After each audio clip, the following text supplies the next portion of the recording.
Morning students, my self Sunil Kumar Sharma, Sonia international. आज का हमारा प्रकरण होगा शब्द। आज का हमारा प्रकरण होगा शब्द।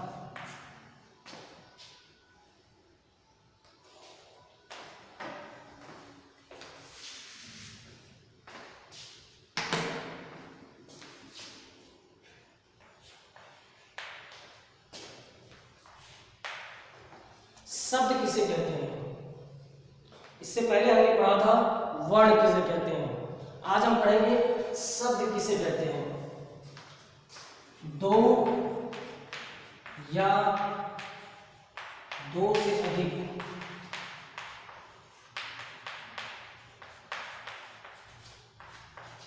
वर्णों के सार्थक समूह को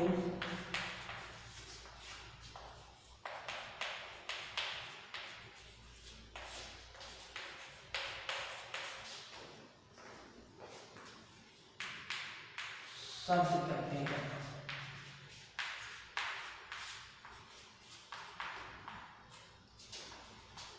जैसे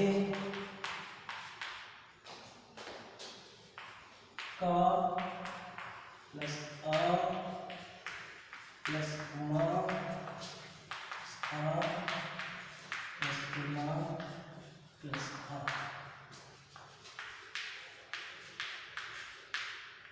कमल। तो वर्णों का एक समूह है, कई वर्णों का समूह है। का है, आ है, म, आ, ला, आ। तो इनका एक समूह है। इन शब्दों से, इन वर्णों के एक समूह से शब्द बना कमल। कमल एक सार्थक, कमल का अर्थ होता है एक फूल, कमल का फूल। तो ये सार्थक शब्द है। इस सार्थक शब्द को, इस सार्थक समूह, वर्णों के सार्थक समूह को ही हम शब्द कहेंगे। इन वर्णों के सार्थक समूह को ही हम शब्द कहेंगे। अगर इसे हम लिखें म प्लस आ प्लस का प्लस आ प्लस ला प्लस आ, यह भी वर्णों का समूह है। लेकिन वर्णों का समूह से क्या बना? म का ल। लेकिन ये क्या सार्थक है? क्या इसका कुछ अर्थ निकल रहा है? नहीं, अर्थ केवल इसका निकल रहा है। सार्थक होना चाहिए, मतलब उसका कुछ अर्थ होना चाहिए। अगर उस वर्णों के समूह का कोई अर्थ नहीं निकलता है तो वो शब्द नहीं कहलाएगा। वर्णों के सार्थक समूह को ही हम शब्द कहेंगे। जब वर्णों का समूह हो और उस समूह का कुछ अर्थ निकले, उसे ही हम शब्द कहेंगे। जिन वर्णों के समूह का कुछ अर्थ नहीं निकलता है उसे हम शब्द नहीं कहेंगे। अर्थात कमल एक शब्द है और मकर ये शब्द नहीं है, क्योंकि मकर का कुछ अर्थ नहीं है, सार्थक नहीं है, ये इसका कुछ अर्थ नहीं निकल रहा है। इस कमल का अर्थ निकल रहा है, अतः कमल एक शब्द है, मकर शब्द नहीं है। वर्णों का समूह तो ये भी है और वर्णों का समूह ये भी है, दोनों वर्णों का समूह है। कई बार लोग बोलते हैं वर्णों के समूह को शब्द कहते हैं, लेकिन सिर्फ वर्णों का समूह ही शब्द नहीं हो जाता, उसका कुछ अर्थ निकलना चाहिए। और जब अर्थ निकलता है उसे ही हम शब्द कहते हैं। जिनका अर्थ नहीं निकलता, वर्णों का समूह होता है लेकिन उनका कुछ अर्थ नहीं निकलता, उसे हम शब्द नहीं कहते हैं। तो वर्णों के सार्थक समूह को हम शब्द कहते हैं। उसमें दो या दो से अधिक भी हो सकते हैं, 5, 6, कई शब्द हो सकते, कई वर्ण हो सकते हैं। तो वर्णों के सार्थक समूह को शब्द कहते हैं।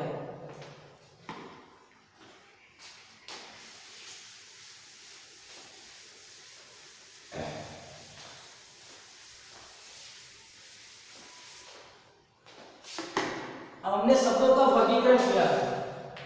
शब्दों का वर्गीकरण,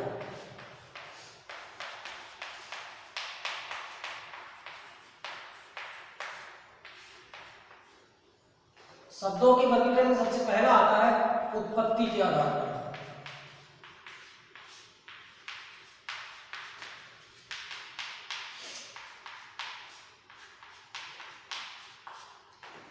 दूसरा आता है रचना के आधार पर।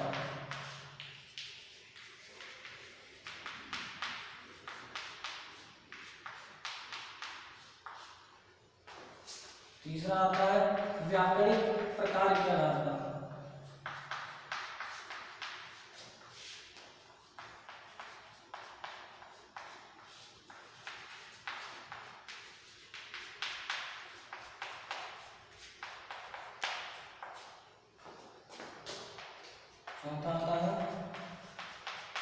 प्रयोग के आधार पर।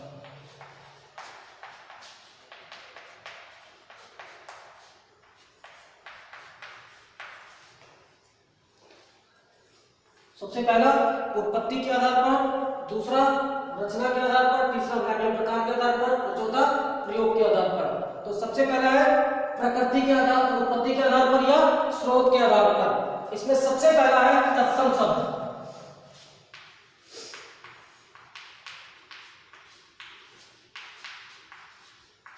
तत्सम शब्द। अब तत्सम शब्द क्या है?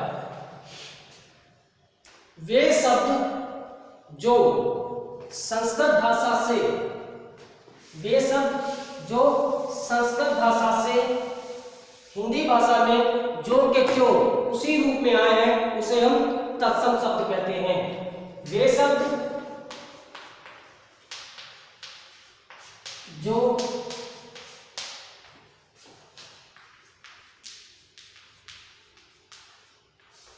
संस्कृत भाषा के हैं तथा उसी रूप में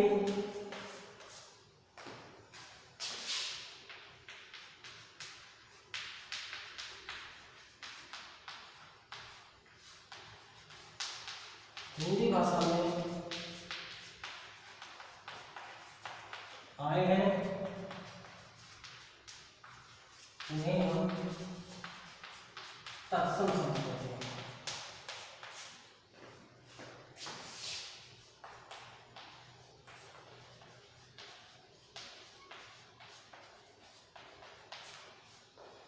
पहला है उत्पत्ति के आधार पर। उत्पत्ति के आधार में पहला है तत्सम शब्द। वे शब्द जो संस्कृत भाषा के हैं तथा उसी रूप में हिंदी भाषा में आए हैं उन्हें हम तत्सम शब्द कहते हैं। इसके रूप में कोई परिवर्तन नहीं हुआ। जिस संस्कृत भाषा में जैसे उन्हें लिखा जाता है उसी रूप में हिंदी भाषा में भी उसका प्रयोग होता है, उसे हम तत्सम शब्द कहते हैं। जैसे ग्रीक, कपोत, मयूर, घृत, ये संस्कृत भाषा में भी इनका इसी रूप में प्रयोग होता है और हिंदी भाषा में भी इनका इसी रूप में प्रयोग होता है, उसे हम तत्सम शब्द कहते हैं। तत् का अर्थ होता है उसके और सम का अर्थ होता है समान, अर्थात उसके समान। तत् इसको अलग करेंगे, तत् धन सम। तत् मतलब उसके, सम मतलब समान, उसके समान। अर्थात जिस तरह संस्कृत भाषा में उसका प्रयोग होता है उसी रूप में हिंदी भाषा में भी प्रयोग होता है, उसे हम तत्सम शब्द कहते हैं। अब इसमें दूसरा आता है तद्भव शब्द।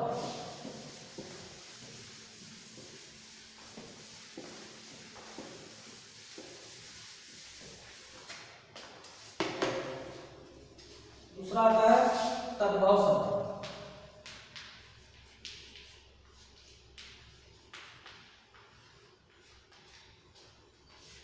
अब देखिए तद्भव, तद का मतलब उसके, भव मतलब उत्पन्न हुआ, उससे उत्पन्न हुआ।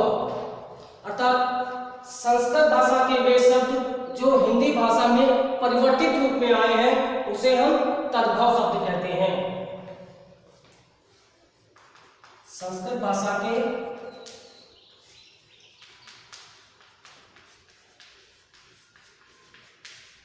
वे शब्द जो परिवर्तित रूप,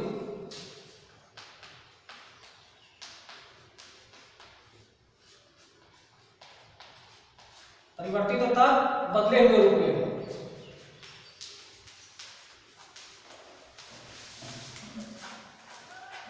हिंदी भाषा में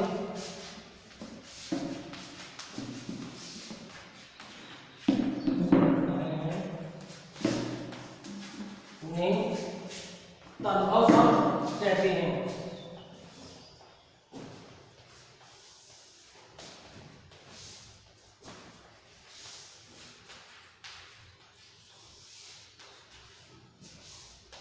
जैसे संस्कृत भाषा का शब्द है ग्रह, इससे बना घर। ये गृह संस्कृत भाषा का है और ये घर उसका परिवर्तित रूप है। ये तद्भव हो गया और ये तत्सम हो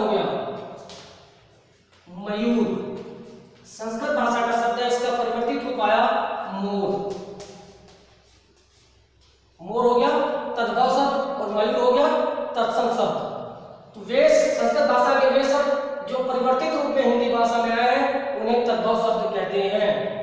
पहला था तत्सम शब्द और दूसरा है तद्भव शब्द। संस्कृत भाषा के वे शब्द जो के त्यों हिंदी भाषा में आ रहे हैं उन्हें हम तत्सम शब्द कहते हैं। जैसे ग्रीव, मयूर, कपोत। कपोत को कबूतर, कबूत का परिवर्तित रूप होगा कबूतर, कपोत का परिवर्तित रूप कबूतर। तो तद्भव शब्द। और तीसरा उसके बाद आता है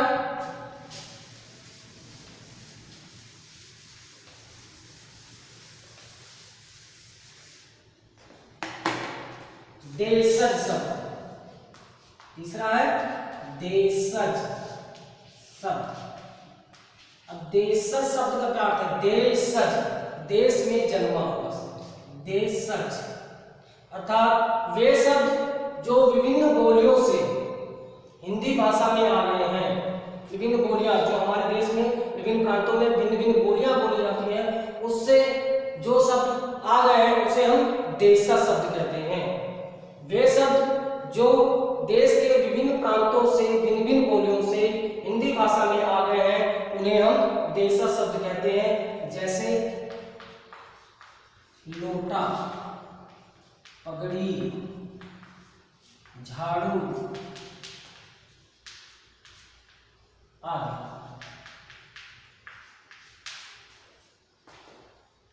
देशज शब्द वे शब्द जो हिंदी भाषा में देश के विभिन्न प्रांतों से विभिन्न प्रांतों की बोलियों से हिंदी भाषा में आ गए हैं उन्हें हम देशज शब्द कहते हैं। उसके बाद विदेशज शब्द।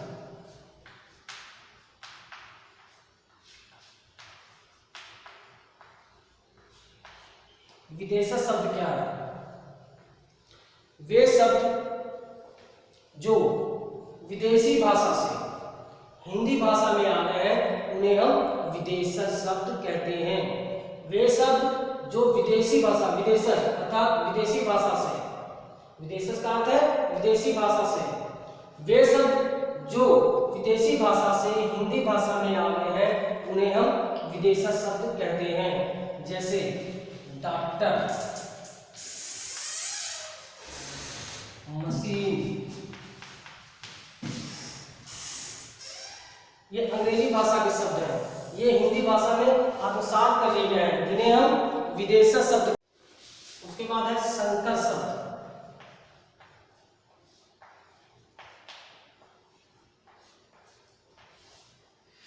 उसके बाद है संकर शब्द। संकर का होता है मिश्रित, मिश्रित शब्द। वे शब्द जो दो भाषाओं के योग से बने हों उन्हें हम संकर शब्द कहते हैं। जैसे टिकट, घर। अब टिकट शब्द जो है वो अंग्रेजी भाषा का है और घर शब्द हिंदी भाषा का है, तो दो भाषाओं के योग से बना शब्द संकर शब्द कहलाता है। दो अलग अलग भाषाओं के योग से बना शब्द संकर शब्द कहलाता है। जैसे टिकट, घर, स्नान, घर, लाठी चार्ज।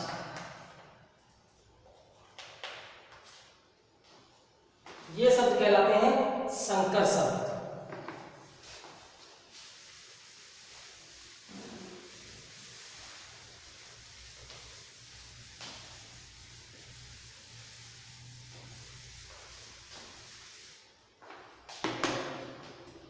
पहला था उत्पत्ति के आधार पर, दूसरा है रचना के आधार पर।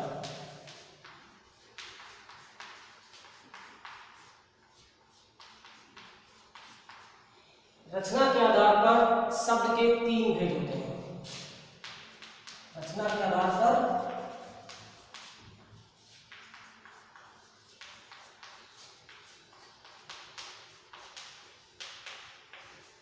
शब्द के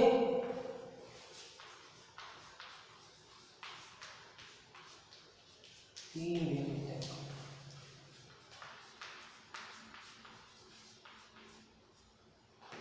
पहला है रूढ़ शब्द। दूसरा है यौगिक शब्द।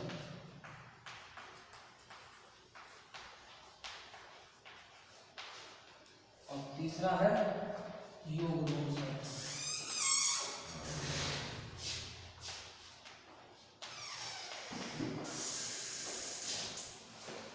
तो रचना के आधार पर शब्द के 3 भेद होते हैं। पहला है रूढ़ शब्द, दूसरा है यौगिक शब्द और तीसरा है योग रूढ़ शब्द। अब बात करते हैं रूढ़ शब्द।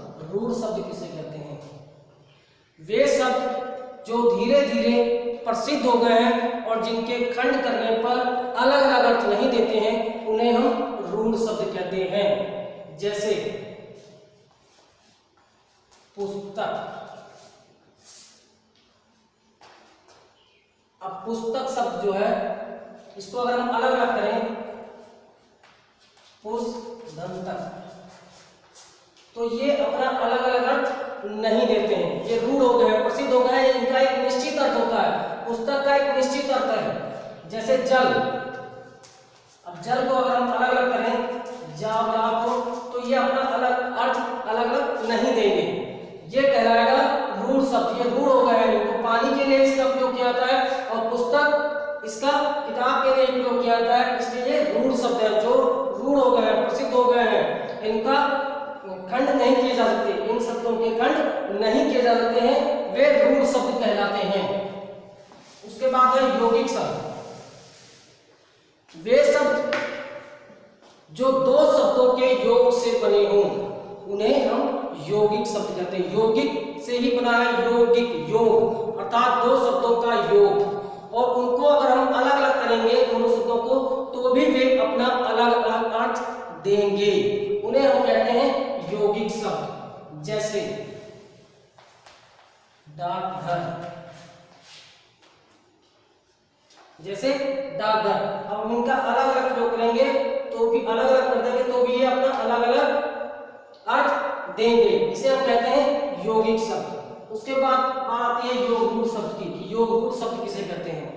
योग रूढ़ मतलब योग भी हो और रूढ़ भी हो। एक निश्चित अर्थ, 2 शब्दों का योग हो और वे एक निश्चित अर्थ के लिए हो, उन्हें हम योग रूढ़ शब्द कहते हैं। जैसे नीलकंठ। नील का अर्थ हो गया नीला और कंठ का अर्थ हो गया गला। लेकिन क्या जिसका नीला कंठ है हम सबको नीलकंठ कहेंगे? नहीं, ये सिर्फ और सिर्फ शंकर जी के लिए प्रयोग होता है। नीलकंठ जब भी आएगा तो हम कहेंगे शंकर के लिए। रूढ़ है मतलब शंकर जी के लिए ही इसका प्रयोग किया जाएगा, अदर किसी के लिए नहीं। बहुत से पक्षियों के भी नीले कंठ होते हैं तो उनको नीलकंठ नहीं कहा जाता। नीलकंठ प्रयोग किया गया है सिर्फ शंकर के लिए। जैसे दशानन। 10 आनन अर्थात 10 सिर। 10 सिर जब भी दशानन की बात आएगी, एक निश्चित अर्थ है इसका रावण, अर्थात रावण के लिए एक निश्चित अर्थ है, रूढ़ है। 2 शब्दों का योग भी है, दोनों को हम अलग अलग कर देंगे तो वो अलग अलग अर्थ देंगे। दशानन, 10 आनन, 10 का मतलब 10, आनन का अर्थ है सिर, वो अलग अलग अर्थ भी देंगे। उसे हम कहते हैं योग रूढ़ शब्द। मतलब 2 शब्दों का योग भी हो और वे एक निश्चित अर्थ के लिए प्रस्तुत किए जाते हो, उन्हें हम कहते हैं योग रूढ़ शब्द। तो रचना के आधार पर 3 थे, रूढ़ शब्द, यौगिक शब्द और योग रूढ़ शब्द।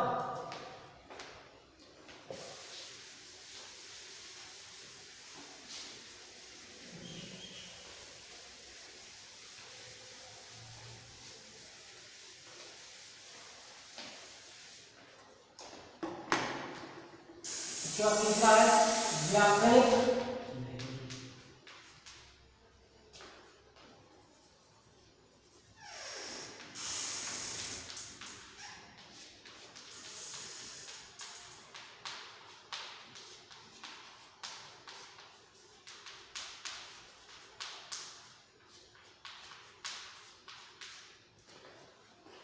व्याकरणिक प्रकार अर्थात व्याकरण के प्रकार से इसके 2 भेद होते हैं। पहला होता है विकारी शब्द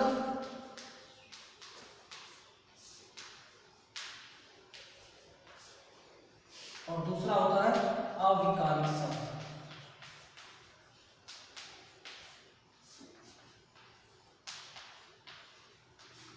पहला होता है विकारी शब्द और दूसरा होता है अविकारी शब्द। विकारी शब्द किसे कहते हैं और अविकारी शब्द किसे कहते हैं?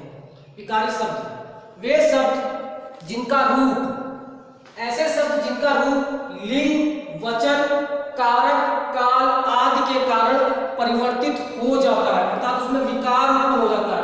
विकार का अर्थ है परिवर्तित हो जाता है, उसका रूप बदल जाता है, उसे हम विकारी शब्द कहते हैं। वे शब्द जिनका रूप लिंग,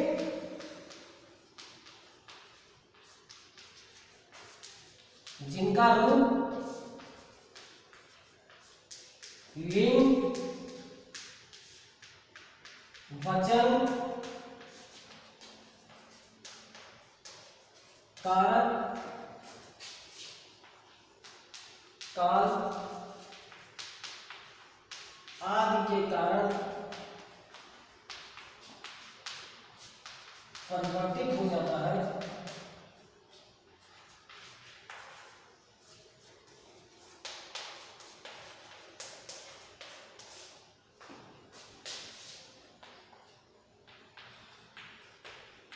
उसे विकारी शब्द कहते हैं।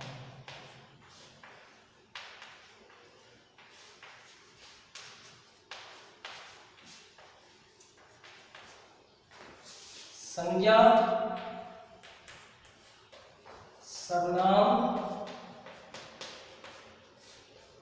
विशेषण और क्रिया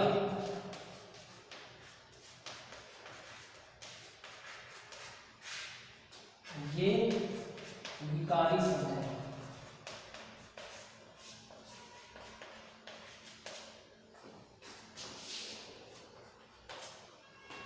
वे शब्द जिनका रूप लिंग, वचन, कारक, काल आदि के कारण परिवर्तित हो जाता है, उसे विकारी शब्द कहते हैं।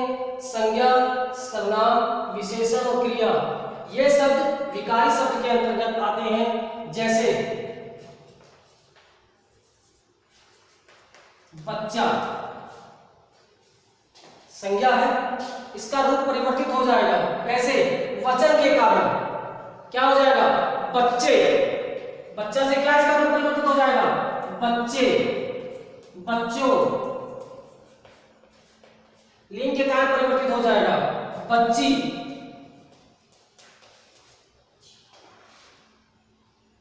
संज्ञा का रूप परिवर्तित हो जाता है, किसके कारण?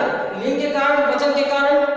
जिनका रूप परिवर्तित हो जाता है उसे हम विकारी शब्द कहते हैं। ऐसे ही सर्वनाम का रूप भी परिवर्तित हो जाता है, जैसे वह का वचन के अनुसार परिवर्तित हो जाएगा, वे हो जाएगा, तो उनका रूप परिवर्तित हो जाता है, तो उसे हम कहते हैं विकारी शब्द। विशेषण जैसे काला, काली, छोटा, छोटी, मोटा, मोटी, इनका रूप परिवर्तित हो जाता है। क्रिया जाता, जाते, खाता, खाते, खाता, खाती, तो लिंग के कारण, वचन के कारण इनका रूप परिवर्तित हो जाता है, उसे हम विकारी शब्द कहते हैं। इसे मैं उदाहरण के माध्यम से समझाऊंगा, वाक्य के माध्यम से। जैसे राम खाना खाता है, रीना खाना खाती है।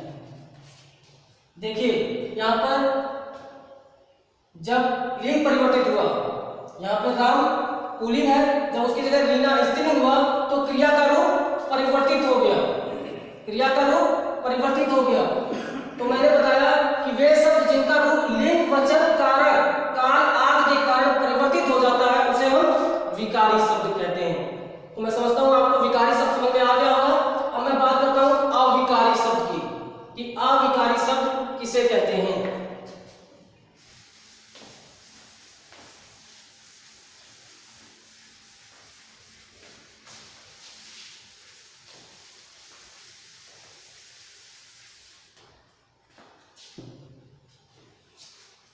अविकारी शब्द वे शब्द जिनका रूप लिंग, वचन, कारक, काल आदि के कारण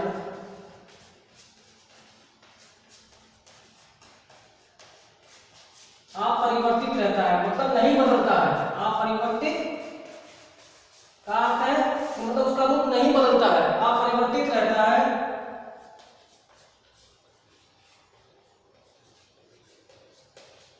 उसे हम अविकारी शब्द कहते हैं।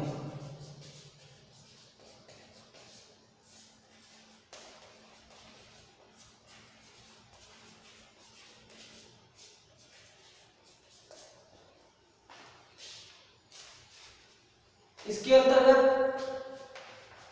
क्रिया विशेषण,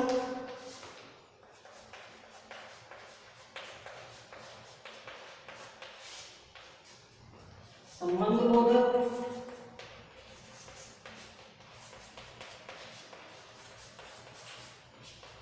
विस्मयादि बोधक,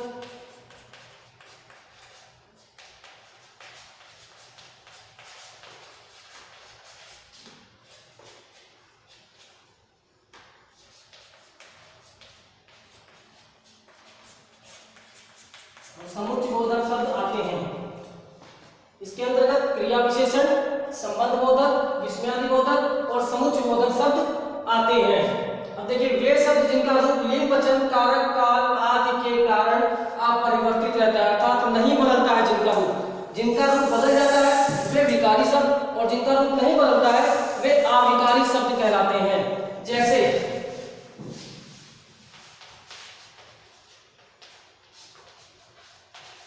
घोड़ा तेज दौड़ता है। अब देखिए, तेज इसमें क्रिया विशेषण शब्द है। क्रिया की विशेषता, कैसे दौड़ता है? तेज दौड़ता है, तेज। अब इसका रूप क्या परिवर्तित हो जाएगा? घोड़े की जगह कुछ और रख के देख लीजिए, वचन परिवर्तित कर लीजिए। वचन के आधार पर दीजिए, घोड़ा एक वचन, घोड़े क्या हो जाएगा? बहुवचन। वचन क्या? घोड़े तेज दौड़ते हैं। देखिए, क्रिया परिवर्तित हो जा रही है, संज्ञा परिवर्तित हो जा रही है, लेकिन क्रिया विशेषण शब्द परिवर्तित नहीं हो रहा है, ये अपरिवर्तित है। इसकी जगह, घोड़े की जगह कुछ और रख के देख लीजिए, परिवर्तित कर लीजिए। शेर तेज दौड़ता है, फिर भी तेज परिवर्तित नहीं हो रहा है, क्रिया विशेषण शब्द परिवर्तित नहीं हो रहा है। अर्थात जिनका रूप, वे शब्द जिनका रूप लिंग, वचन, कारक, काल आदि के कारण परिवर्तित नहीं होता है, उसे हम अविकारी शब्द कहते हैं। तो विकारी शब्द और अविकारी शब्द आप लोगों को समझ में आ गया होगा। इसके बाद बात करते हैं हम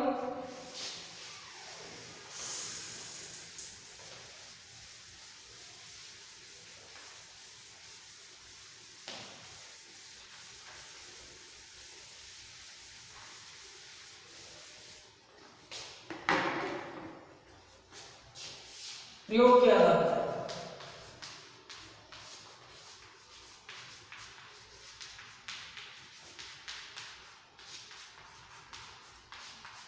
प्रयोग के आधार पर शब्द के दो भेद होते हैं।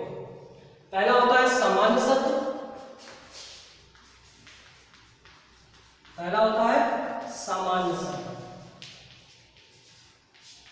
और दूसरा होता है तकनीकी शब्द।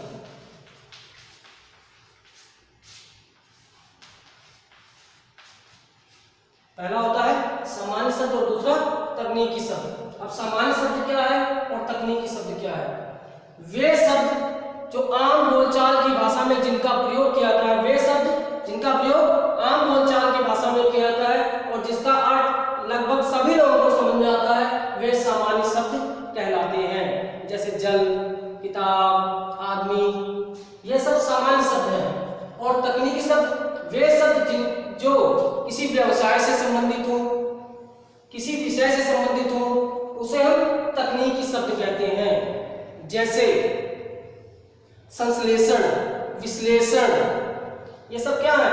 ये तकनीकी शब्द। जैसे लिपिक, ये व्यवसाय से संबंधित है, तो उसे हम कहते हैं तकनीकी शब्द। इसके बाद आता है अर्थ के आधार पर।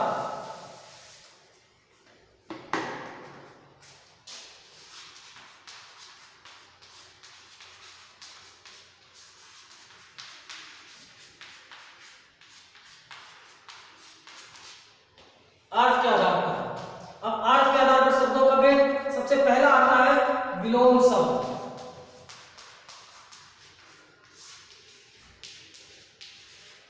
इसे हम विपरीतार्थक शब्द भी कहते हैं। क्या है? विलोम शब्द। इसे हम विपरीतार्थक शब्द भी कहते हैं। वे शब्द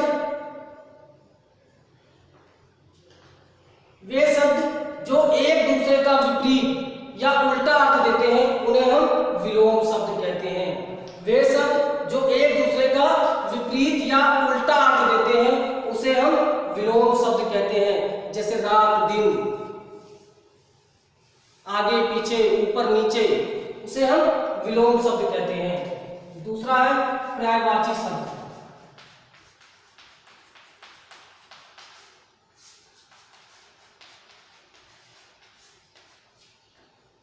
दूसरा है पर्यायवाची शब्द, इसे हम समानार्थी शब्द भी कहते हैं। वे शब्द जो समान अर्थ प्रकट करते हैं उन्हें हम समानार्थी या पर्यायवाची शब्द कहते हैं। वे शब्द जो समान अर्थ प्रकट करते हैं या उन्हें हम समानार्थी या पर्यायवाची शब्द कहते हैं। जैसे राजा, अब राजा को हम नरेश भी कहते हैं। नरेश का अर्थ भी वही है, नृप भी कहते हैं, इसका अर्थ भी वही है। जैसे आंख, आंख को हम चक्षु भी कहते हैं, विलोचन भी कहते हैं, द्रगु भी कहते हैं। चक्षु, नयन, लोचन, विलोचन, द्रगु, ये क्या है? ये समान अर्थ प्रकट करते हैं। तो वे शब्द कहलाते हैं पर्यायवाची शब्द या समानार्थी शब्द।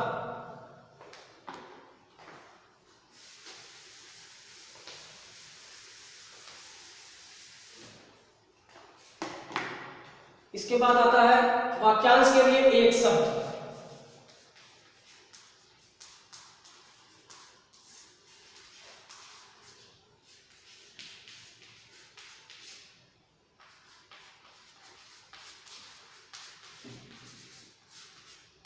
इसे हम शब्द समूहों के लिए एक शब्द भी कह सकते हैं और वाक्यांश के लिए एक शब्द भी कह सकते हैं। वे शब्द जो पूरे वाक्यांश के लिए एक शब्द के रूप में प्रयोग किया जाता है उसे हम वाक्यांश के लिए एक शब्द या शब्द समूहों के लिए एक शब्द में कहते हैं। जैसे जिनके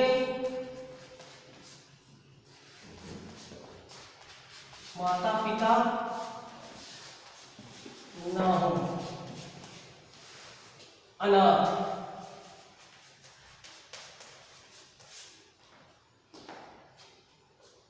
जो कम बोलता हो,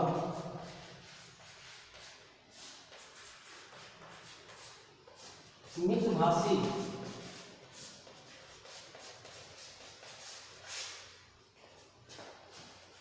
जो कभी बूढ़ा ना हो,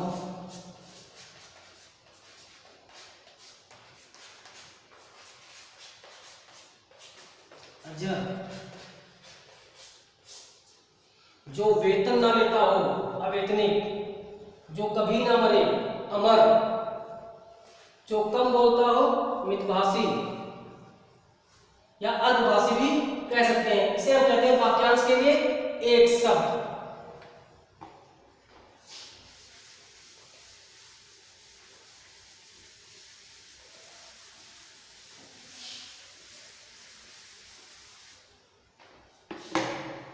उसके बाद आता है श्रुति सम भिन्नार्थक शब्द।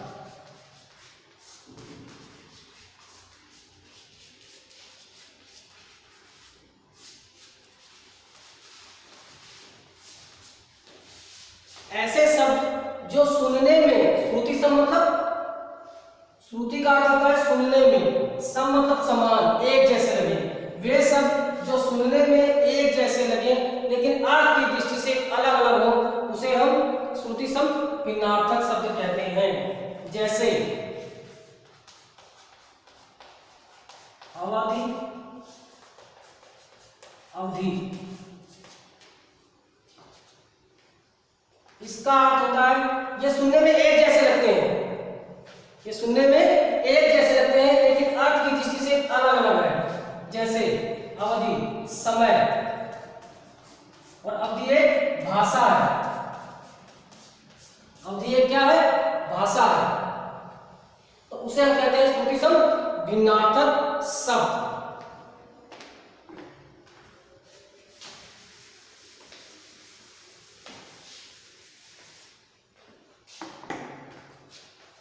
उसके बाद आता है एकार्थक शब्द।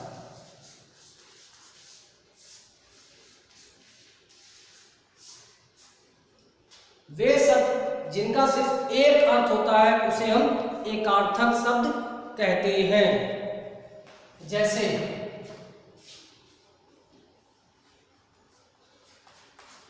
जल,